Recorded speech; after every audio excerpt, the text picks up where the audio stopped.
If you love me, please don't judge me. Got my hands tied, the power's above me. Don't shoot the messenger, I'm just a puppet here. If you wanna place blame, then look to the puppeteer. Family, fortune, envy, jealousy, privilege, passed on, legacy, secret, sabotage, borderline, felony, suicide, subtract, selfish, pedigree, yeah.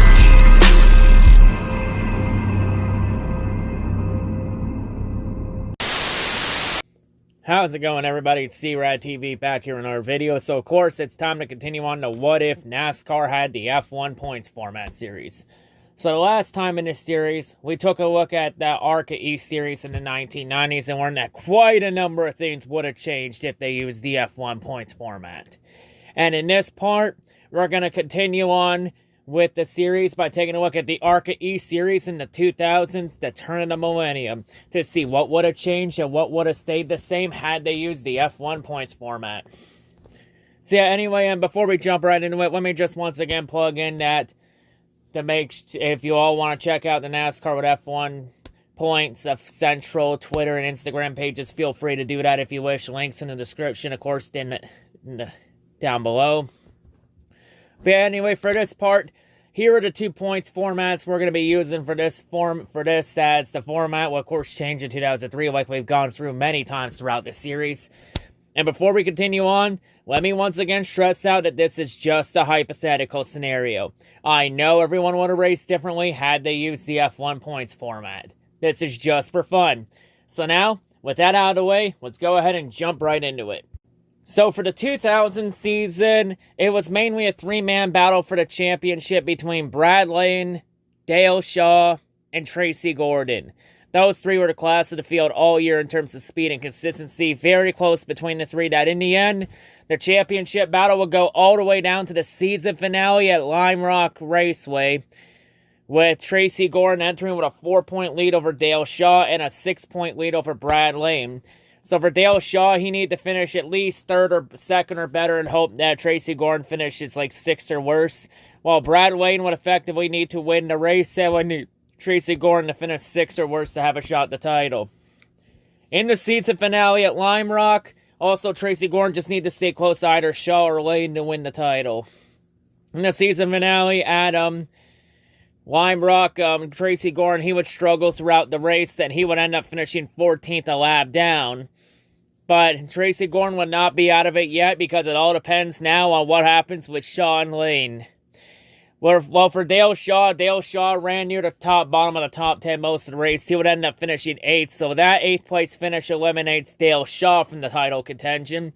So now if Brad Lane could win the race or finish at least second, Brad Lane would be the 2000 ARCA East champion.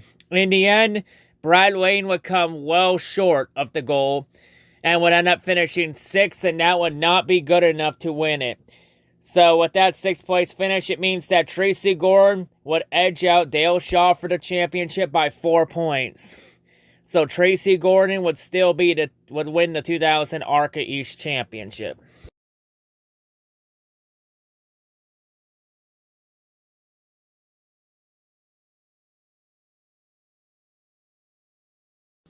So the 2001 season, it was one of those weird seasons where there wasn't a clear-cut dominant driver all season. In the end, though, because there were a number of drivers that could have made a case for it, in the end, though, 6 drivers separated themselves from the rest of the field, and those 6 being Mike Olson, Mike Johnson, Dale Shaw, Kelly Moore, Martin Truex Jr., and Brad Lane. Sadly, I could not get a picture of Martin Truex Jr. in 2001. So yeah, my apologies there. So I just took a picture of him from like 2015 or 2016 or some shit. Hopefully you all understand. But anyway, those 6 were the class of the field in terms of speed and consistency. But in the end, though, Martin Truex Jr., Brad Lane, Kelly Moore, and Dale Shaw would all fail to be consistent in key moments of the season when it mattered the most. And those 4 would be eliminated with around a race or 2 to go in the season, respectively. So in the end, the championship would go all the way down to Lime Rock, with Mike Olson entering with a 2-point lead over Mike Johnson. So it was going to be a very close down-to-the-wire championship battle between the two. it was pretty much whoever could get ahead of the other would win the title. In the season finale at Lime Rock, both drivers ran close to each other. In the end, though, Mike Johnson would end up finishing 4th in the finale, but Mike Olson would do everything he would need to win the title and would stay close to Johnson, as Mike Olson would finish 5th.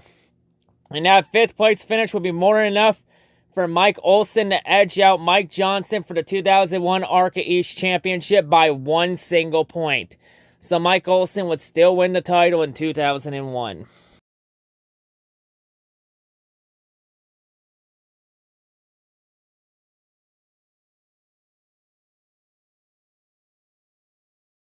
So the 2002 season was mainly a 3-man battle for the championship between Andy Santerre, Matt Kobieluk, and Brad Layton.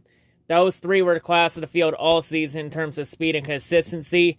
In the end, though, late in the season, Matt Kobieluk and Brad Layton would all fail to be consistent in key moments of the season when it mattered the most. And Andy Santerre would take full advantage of it with pole weight late in the season. And Andy Santerre would lock up his 2nd ARCA East Championship with a race to go in the season. So Andy Santerre would win the 2002 ARCA East Championship. Now, Matt Kobieluk would gain some points on Andy Santerre in the finale, but all that did was just make the championship look a lot closer than it actually was.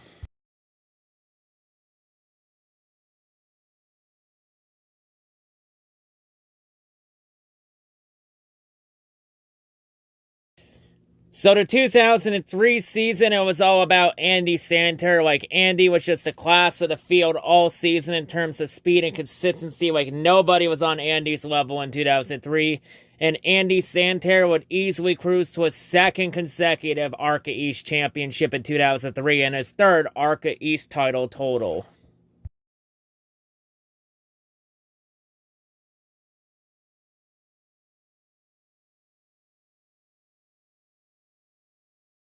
For the 2004 season, it was pretty much the same as 2003, but a little bit closer. But still, it was wash, rinse, repeat, and Andy Santerre easily cruised to his 3rd consecutive ARCA East Championship and his 4th ARCA East title total in 2004.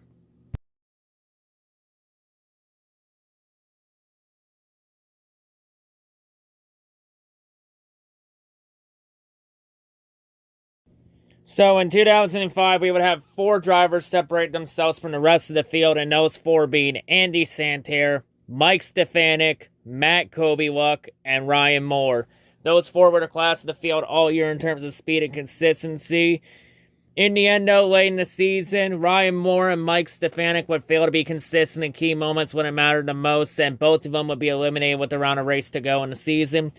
So in the end, the championship will go all the way down to the season finale at Thompson Speedway, with Andy Santerre entering with a 5-point lead over Matt Kobieluk. So Matt Kobieluk would need to finish at least 3rd or better, and need Andy Santerre to finish outside the points to lock up the championship. Andy Santerre just needs to stay close to Matt Kobieluk to win the title. In the season finale at Thompson Speedway, both Kobieluk and Santerre ran top 5 and top 10 all night. In the end, though, Andy Santerre would end up finishing 8th. So now it was set up to where if Matt Kobieluk could finish 2nd or better, Matt Kobieluk would win the championship.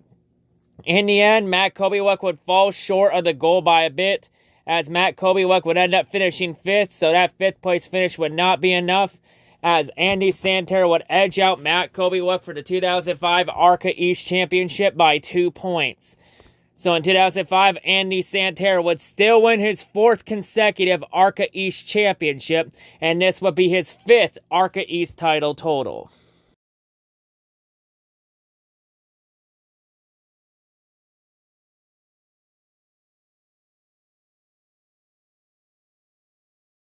So for 2006, it was one of those seasons where there wasn't a clear-cut dominant driver all season. Like, it was a number of drivers you could have made a case for in 2006. In the end, though, 5 drivers separated themselves from the rest of the field, and those 5 being Mike Olson, Sean Case, Brian Chu, Brian Hoare, and Matt Kobieluk. Those 5 were the class of the field all season in terms of speed and consistency. In the end, though, Matt Kobieluk and Brian Chu would fail to be consistent in key moments of the season when it mattered the most, and they'd be eliminated with a race to go in the season. So in the end, the championship will go all the way down to the season finale at Lime Rock, with Mike Olson entering with a 6-point lead over Sean Case and a 9-point lead over Brian Hoare. So for Sean Case, he would need to finish 2nd or better and need Olson to finish 8th or worse to have a shot to win the title. Brian Hoare would effectively need to win the race and would need Case and would need Olson and Case to finish almost outside the points. Well, actually, he could need the Case to finish a few spots back, but he needed Olson to finish outside the points. Well, Mike Olson, he just needed to stay close to Case or Hoare to lock up the championship. In the season finale at Lime Rock, all 3 of them ran up front for a majority of the race, running in the top 5. In the end, though, Sean Case, he would finish 5th, which would not be good enough to win the title, so Sean Case would be eliminated from title contention. But Brian Hoare, he would end up finishing 4th in the finale, while Mike Olson would end up finishing 3rd. And that 3rd place finish would be more than enough for Mike Olson to win his 2nd ARCA East championship over Sean Case by 8 points. So Mike Olson would still win his 2nd title in 2006.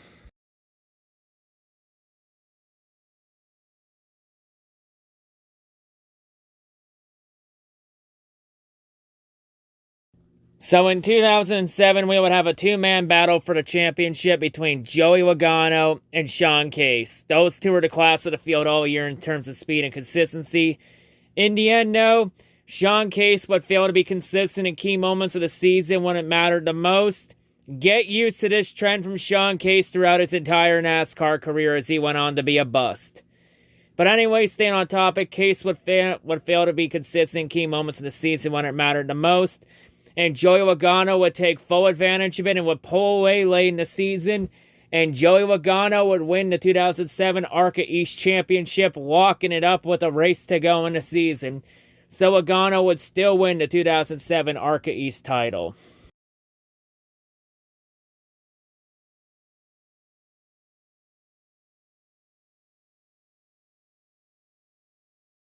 So the 2008 season, it was all about Matt Kobieluk. Like, Matt Kobieluk was just a class of the field all year in terms of speed and consistency. Like, nobody was on Matt Kobieluk's level in 2008.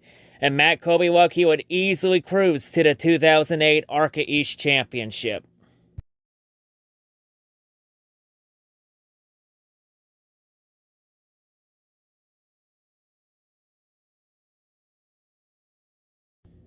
So the 2009 season, it was a 2-man battle for the championship between Ryan Truex and Brett Moffitt. Those 2 were the class of the field all year in terms of speed and consistency. In the end, though, late in the season, Brett Moffitt would fail to be consistent in key moments of the season when it mattered the most.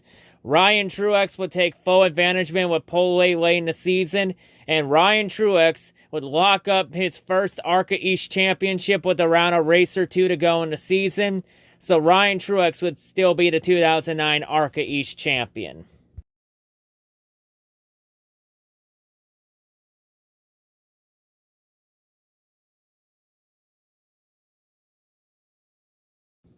So yeah, anyway, that's going to wrap it up here for this part of the What If series. So yeah, there were quite a few interesting championship battles for sure. And of course, there were a couple big names you saw have a spotlight in this part too. You know, a couple names that we see in NASCAR today that got their spotlight here in their early year, where we shine the light on their early years of racing before they became the stars we know them for today.